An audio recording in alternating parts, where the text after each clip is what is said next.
Dita kishte nisur me një heshtje të veçantë, ndërsa dritat e mëngjesit depërtonin përmes dritarëve të shtëpisë së Big Brother. Por, papritmas, energjia e zakonshme e banorëve u kthye në një shpërthim humoristik dhe të papritur.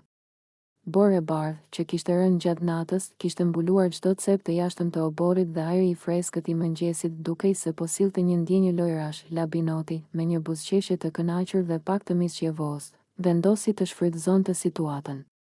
Pa e menduar shumë, ai e futi Borën e Eliones në shpinë, duke e surprizuar. Reagimi i saj ishte instant, një britme e madhe që nuk mund të anashkalohej.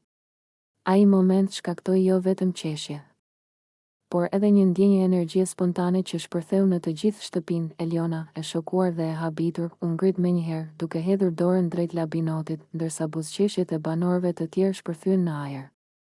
"Oh, Boreje!" bërtiti ajo, duke e bërë situatën edhe më të qeshur. Nuk ishte vetëm një lojë fizike, ishte një sfidë e papritur, një moment spontan që përmbledh dinamikat e shtëpisë. Bora e natës së kaluar nuk ishte thjesht një fenomen natyror, ajo u shndërrua në një element lojrash, shakatash dhe improvizimi. Çdo kristal i bardhë që binte mbi obor duket sikur kishte një qëllim për të bashkuar banorët, për të krijuar situata qesharake dhe të paharrueshme.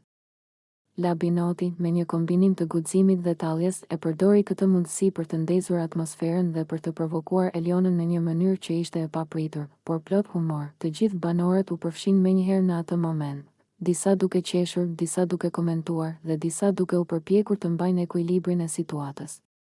Ishte një ndër ato raste që tregojnë se në Big Brother Kosova, edhe një ngjarje e vogël natyrore si Bora mund të kthehet në një histori qesharake, plot emocion dhe për plot reagime. Eliona, pas britmës së saj fillestare, filloi të qeshte vetë, duke kuptuar se nuk kishte asgjë për t'u shqetësuar.